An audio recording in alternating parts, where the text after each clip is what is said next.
The moment the investigators walked in with handcuffs, I knew the night was about to implode in a way none of us could walk back from. Their arrival wasn't loud, but it cut straight through the celebration, clean, sharp, undeniable. And before anyone understood who they were here for, my stomach had already locked into a knot I couldn't name. My name is Nora Mitchell, and I never expected the first shock of the evening to land on me as hard as it did. I had walked into that ballroom prepared for tension, yes, but not for the exact flavor of dread waiting beneath it. Something was off the second I stepped inside. The energy felt coiled, tight, as if the room itself had been holding its breath long before I arrived. I wasn't supposed to be the center of anything tonight, yet every instinct in me whispered that a storm had been building quietly, and I had somehow stepped right into the eye of it. It hit me then, a recognition I couldn't shake. Someone had set the stage for a reveal, and whatever they believed they were about to expose, they expected me to break under it. They were certain I wouldn't see it coming. They were wrong, because the moment those investigators crossed the threshold, everything shifted. The plan someone had so carefully crafted began to unravel right in front of all of us. And I realized, with a clarity that almost scared me, that the truth about to surface wasn't the truth they thought they'd paid for. What happened next didn't just change the night. It changed the entire story they believed they controlled. Before I take you into the moment everything flipped, tell me this. Where are you watching from? And what time is it for you right now? I always love seeing how far a single story can travel. A quiet shift in memory always finds its way back to me when I try to understand how everything fractured. So I let it guide me to the years when the imbalance first began to settle inside our home. I grew up watching expectations form clear lines around each of us, and even when I pretended not to notice, the weight of those lines changed how I moved through the world. My sister, Sydney Mitchell, stepped into every room as if it were already shaped for her, and the rest of us reacted accordingly. My father treated her accomplishments as proof that she was built for leadership, while my mother praised her composure and reliability. I stood beside them, capable in my own ways, yet always slotted into the unspoken category of someone who needed direction more than autonomy. I learned early that being good with technology didn't impress anyone at home. My father believed real success involved structure and predictability, things he recognized and valued. My mother approached me with gentle concern, insisting she only wanted to help me find solid footing. Both of them meant well, but their vision for me never aligned with the work I loved, the kind that kept me awake experimenting on projects no one had asked for. Whenever I showed them something I built, the reaction stayed the same. A polite nod, a subtle suggestion that I should consider something more stable, something closer to what Sydney did. Sydney thrived under their admiration. She planned events, led committees, earned praise at every turn. I didn't resent her for it, but I couldn't ignore how naturally she filled the space our parents cleared for her. When she launched a community initiative during college, the entire family celebrated as if she had already transformed the world. I, on the other hand, spent that same year in my dorm room learning how to harden small networks against intrusion attempts, a skill that fascinated me but drew no interest at home. Their silence never stopped me, but it created distance I didn't yet know how to name. Years passed like that, steady and predictable, until the night that finally snapped the pattern. It was meant to be a simple dinner, a gathering my mother described as a chance to reconnect before we all got too busy again. I walked in expecting nothing more than polite conversation, but the tone shifted the moment my father asked about my long-term goals. He wasn't unkind, yet the question carried the familiar assumption that I lacked direction. My mother followed with a gentle remark about stability, and right on cue, Sydney offered a solution she believed would help both of us. She suggested I join her community foundation part-time, a role she insisted would provide structure while giving me a sense of purpose. The table fell into a comfortable silence, waiting for me to be grateful. It wasn't malicious, it was habitual, a routine built over years of assigning value to one path and overlooking another. Still, something inside me tightened. I felt the same pressure I had felt my entire life, but on that night it pushed differently. Not into resignation, but clarity. I realized then that if I accepted her offer, I would spend the rest of my life orbiting someone else's version of me. So I pushed my chair back with a calm I didn't entirely understand, stood, and refused the script they expected. There was no anger in me. There was recognition. I couldn't become who I wanted to be if I kept letting them decide what counted as real achievement. Leaving that table marked more than a disagreement. It became the quiet border between the daughter they believed they understood and the woman I was determined to become. I didn't announce my intentions or defend my choices. I simply walked away and let the air settle behind me, knowing the shift would ripple through all of us eventually. I didn't imagine how far it would reach, only that it needed to happen. I built my future from that moment forward, but I never forgot the silence at that table or the way it taught me to trust what I saw, even when no one else did. Years later, tension returned in a form I could not ignore. My company had grown into something real by then, with a small team, steady contracts, and enough responsibility to fill every hour I gave it. My days were built around incident reports, security reviews, and meetings that actually led somewhere. I no longer needed anyone at home to understand what I did. The work validated itself, and distance from my family had become part of that stability. One morning, that distance thinned. I was working through a list of client updates when my phone vibrated with several notifications in quick succession. The name on the screen snapped my focus more effectively than any alert from our systems.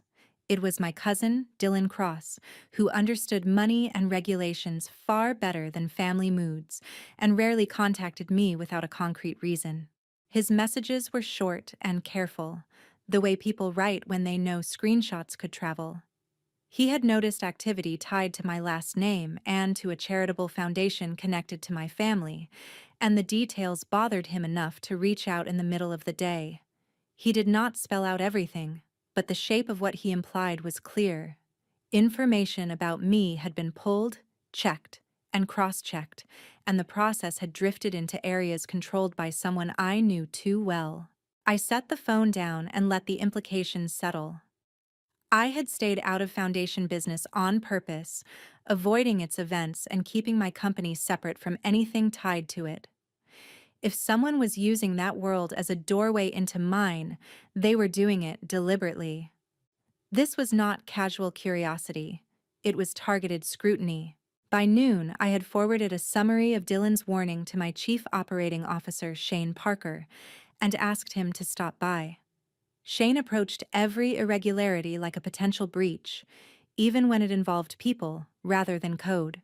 When he entered my office, he carried a folder thick enough to explain why his reply had been immediate. He placed it on my desk and waited. Inside, I found a structured record of my professional life: contract histories, corporate filings, licensing documents, credit checks that stayed within legal bounds yet pressed against their edges. Each page carried markings that suggested a formal investigation rather than idle research. Individually, nothing in the file alarmed me. I had built the company deliberately, with legal oversight and more caution than ambition some days. What unsettled me was the context implied by the notes in the margins and the pattern of the requests. The origin of the inquiry did not point toward a regulator performing standard due diligence. It connected back to accounts associated with the foundation run by my sister. My name appeared at the top of the file, but the arrows drawn through the pages led somewhere else. The more I read, the more obvious it became that I was not the conclusion of this process. I was the entry point. Someone had paid specialists to confirm whether my company was real, hoping to find a gap big enough to turn into a scandal. Instead, Those specialists had documented something different and had followed that trail with the same thoroughness they had been hired to direct at me. The timing bothered me almost as much as the content. A family event was approaching, one that would gather relatives who had not been in the same room for years. Placed beside this file, it looked less like a simple celebration and more like a stage waiting for a script. I felt the familiar tightness in my chest, the instinctive bracing for a performance built at my expense. For a moment, I pictured walking into that room unaware, surrounded by a narrative designed to prove I was pretending. The thought passed as quickly as it formed. Whatever story someone was arranging around my name, I had seen enough to recognize its shape. I was not the one whose choices were truly under threat. The conflict ahead no longer looked like a test of whether I deserved what I had built.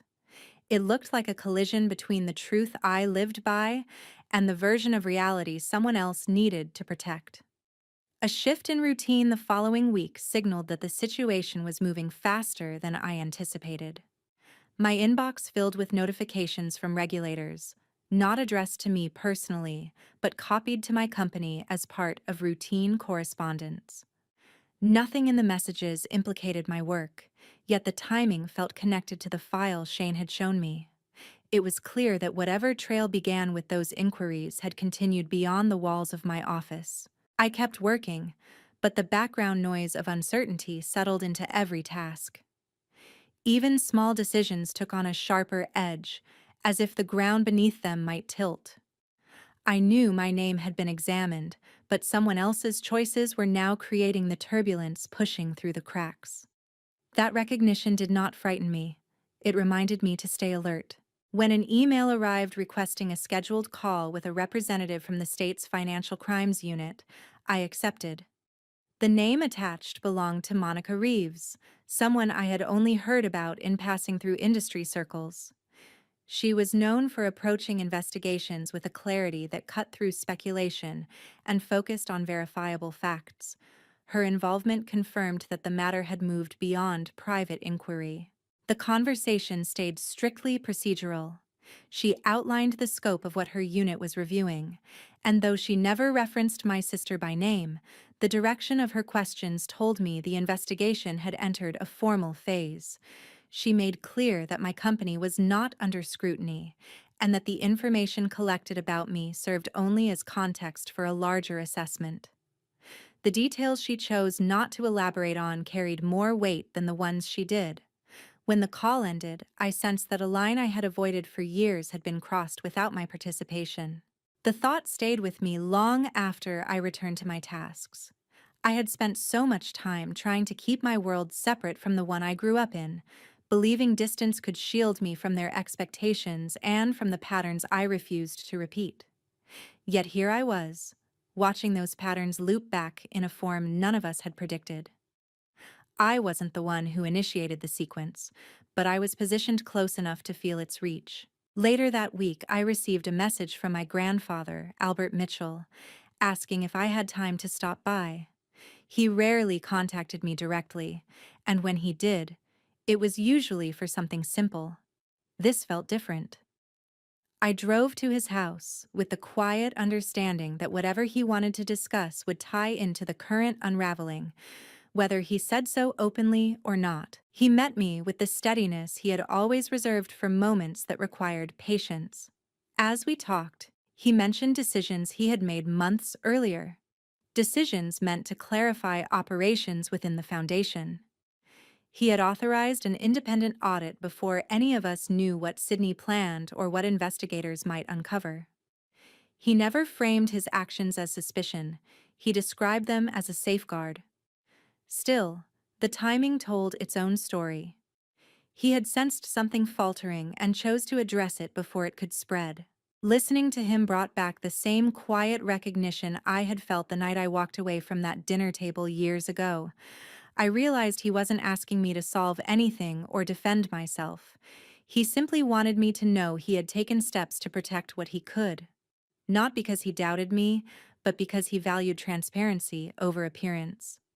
His steady certainty reminded me that integrity often moves quietly, without witnesses or applause. When I left his home, the truth settled with more clarity than before. Whatever narrative someone intended to build around me would collide with the facts they had overlooked. I saw the path unfolding, not in dramatic turns, but in a series of inevitable consequences set into motion long before I became aware of them. I had no desire to escalate anything, but I also knew I could not avoid the next steps. I returned to my office with a sense of finality I had not felt in years. The separation I once clung to no longer applied. The situation had crossed into territory where presence mattered more than distance. My absence would no longer protect me. It would only allow someone else's version of events to grow unchecked. I understood then that I could not step aside from what was coming. My role was no longer optional. The night of the event arrived with an uneasiness that felt strangely deliberate, as if the gathering itself had been arranged to magnify whatever was already waiting beneath the surface. I stepped inside knowing I had no control over the momentum already in motion, yet the decision to be present felt necessary. Avoidance had carried me as far as it could, and standing in that room became its own quiet declaration. Family members moved through conversations shaped more by routine than interest, each person slipping into familiar roles. I noticed how quickly patterns reemerged when we gathered, how even the smallest gestures hinted at expectations none of us had acknowledged openly. My parents greeted me with polite warmth, the kind reserved for occasions rather than genuine closeness, while my sister navigated the space with confidence sharpened for performance. She carried herself as if the evening existed for her benefit, and the certainty in her posture made it clear she believed she controlled the narrative. As people took their seats, I recognized the rhythm of an event designed to impress. The atmosphere tightened around the anticipation of speeches, acknowledgments, and the subtle hierarchy of who was meant to shine. I knew Sydney planned to take advantage of that stage, shaping her words into something that would appear generous until the moment she redirected them. Her timing had always been precise, and the structure of these gatherings played naturally into her ability to command attention. I waited, not for her performance, but for the point at which reality would meet the version of the truth she hoped to present. My grandfather, Albert, sat near the front with the calm presence of someone who had weathered more storms than the room could imagine. His steady composure strengthened my resolve, not by offering reassurance, but by grounding me in the understanding that the foundation of our family had once been sturdier. The responsibility for its cracks now rested elsewhere. When the room quieted, Sydney stepped forward, microphone in hand. She opened her remarks with praise for our grandfather, choosing phrases that highlighted her connection to him while implicitly framing herself as the family's moral compass. Each sentence flowed easily, shaped for admiration. I listened without reacting, recognizing the moment she shifted her tone, subtle at first, then intentional. Her focus began to narrow, her confidence growing with the attention she drew from the crowd. She pivoted toward broader themes about honesty, responsibility, and what she called the importance of transparency within families. The implication threaded through her words with calculated restraint, inching closer to the target she intended. Conversations stilled, heads turned, the balance of the room tilted toward expectation, and I felt the collective inhale of relatives preparing for something more pointed. She continued with the certainty of someone convinced she had uncovered a weakness worth exposing. Her posture sharpened, and her expression hinted at satisfaction she believed she had earned.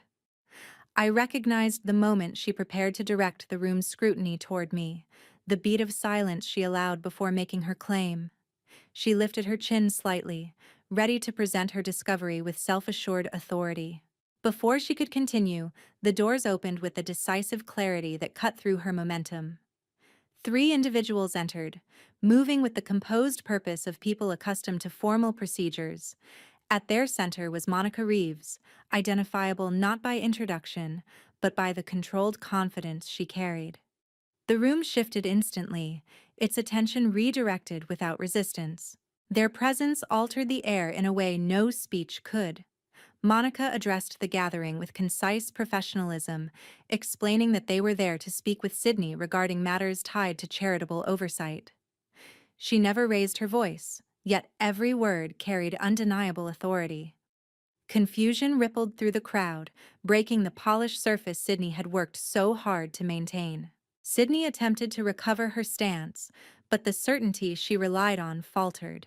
The investigators' request for her cooperation left no room for interpretation.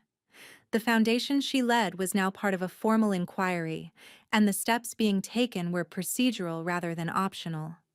She protested, not with reason but with instinct, reacting to the sudden loss of narrative control. Her composure unraveled, revealing the fear she had tried to bury beneath confidence. Monica remained unmoved, guiding the process with steady precision. When the agents proceeded with their next steps, the room fell into absolute stillness. The reaction from the guests hovered between disbelief and discomfort, a collective realization that the story unfolding before them bore no resemblance to the version Sydney had prepared. I watched from my place without stepping forward, letting the truth stand on its own. I felt no satisfaction in her unraveling, only a quiet acknowledgement that consequences had finally reached the person who initiated this chain of events. The evening no longer belonged to the performance Sydney intended. It belonged to the facts she had tried to outrun, and the room was witnessing them in real time. The days following the event moved with a strange heaviness, as if time itself had slowed to accommodate the fallout settling around us. Information traveled quickly, even among people who preferred not to acknowledge conflict. Within a week, updates about the investigation reached relatives who had barely spoken to one another in years. Predictable anxieties followed, accompanied by attempts to rewrite their proximity to the situation. Some insisted they had sensed something amiss for months. Others distanced themselves entirely, claiming they had never been deeply involved in the Foundation's work. The shifting narratives revealed more about them than about the circumstances they were trying to interpret. My sister's world changed abruptly. The inquiry into the Foundation expanded, drawing attention from regulatory agencies and financial professionals who approached their work without sentiment. Reports surfaced outlining discrepancies in allocations, patterns of spending inconsistent with stated goals, and a chain of decisions that suggested more than carelessness. None of it surprised me after what I had seen, yet the reality of it still carried weight. Sydney faced a process that moved slowly, measured by procedures rather than emotion. Each step created new consequences, none of which could be managed through charm or influence. My parents responded in ways that reflected their long-standing roles. My mother's concern shifted into quiet panic, expressed through attempts to shield Sydney from judgment, even when she did not fully understand what had occurred. My father approached the situation with a rigidity he mistook for strength, attempting to control a narrative that had already slipped beyond the reach of family discussion.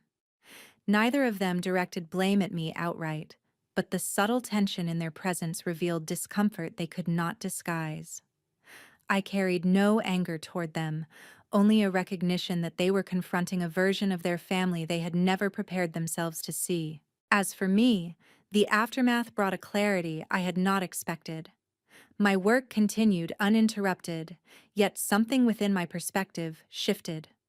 The boundary I once maintained between my professional life and my family had never been impermeable. It had merely held long enough for me to become someone who could stand independently when it finally gave way. Knowing that the investigation had not originated from my actions, but had instead drawn strength from the truth uncovered through someone else's choices, brought a kind of grounding I had never experienced. I learned that integrity is not loud but steady, and its consequences extend far beyond the moment they become visible. The findings eventually resulted in a negotiated outcome for Sydney. She accepted oversight from the state, financial restitution, and restrictions that prevented her from holding fiduciary authority for several years. It was not a dramatic downfall, but a structured consequence designed to rebuild accountability from the ground up.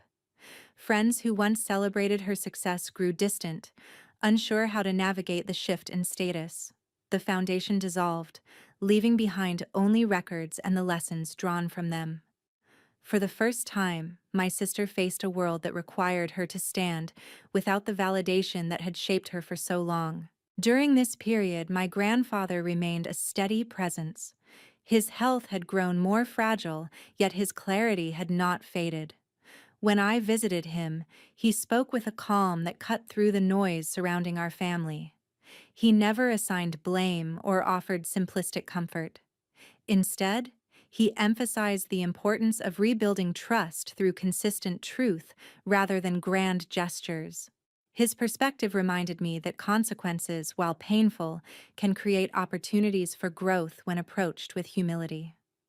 I carried his words into decisions I made in the months that followed. With the foundation no longer operating, the building associated with it became available for purchase. I acquired it quietly, completing the transfer with little ceremony. Rather than preserving what it had represented before, I transformed it into a center dedicated to digital safety for young people, a space designed to help others protect their own futures, especially those who lacked guidance. Watching students learn skills I had once developed alone gave the building a renewed purpose, one grounded in integrity rather than image. As the investigation faded from headlines and relatives moved on to other concerns, I remained aware of how deeply the events had reshaped us. The impact lingered not in public records, but in the private understanding that each of us now carried. The truth had surfaced, and nothing about our family dynamics could return to their previous shape.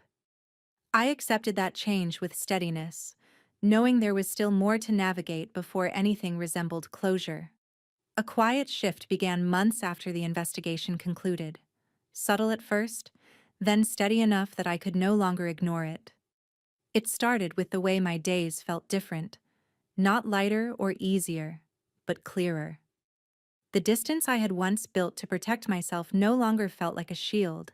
It felt like a boundary shaped by understanding rather than fear. My work remained demanding, yet it carried a new steadiness because I no longer measured myself through the lens my family once held. I had stepped out of that frame, and staying outside it finally felt natural. The changes within my family moved more slowly. My mother tried to resume traditions, attempting to gather us the way she had before, though the tone had shifted. She no longer spoke with unquestioning confidence about my sister's decisions, and she approached me with a caution that suggested she was learning how to see me differently. My father adjusted with more difficulty. He maintained his quiet pride in the image our family once projected, yet the events surrounding the foundation had forced him to acknowledge that image was never as solid as he believed. His attempts to rebuild closeness came in small efforts rather than grand gestures, and I recognized them as steps he was still learning to take. My sister Sydney changed in ways no one expected. The structure of her consequence required her to attend counseling sessions, complete hours of community service, and participate in financial education programs designed to prevent future misuse of funds. The transformation was not dramatic, but gradual, the kind born from forced self-reflection. She reduced her presence online, stopped curating her life for approval, and withdrew from circles that had once fueled her sense of superiority. For a long time, she remained distant, unsure how to approach me without the armor she used to rely on. Her message arrived unexpectedly one morning. It was short, careful, and free of excuses. She asked if we could meet when her restrictions ended, adding only that she hoped to speak honestly. I did not respond immediately. I needed time to consider what reconciliation meant after years of imbalance.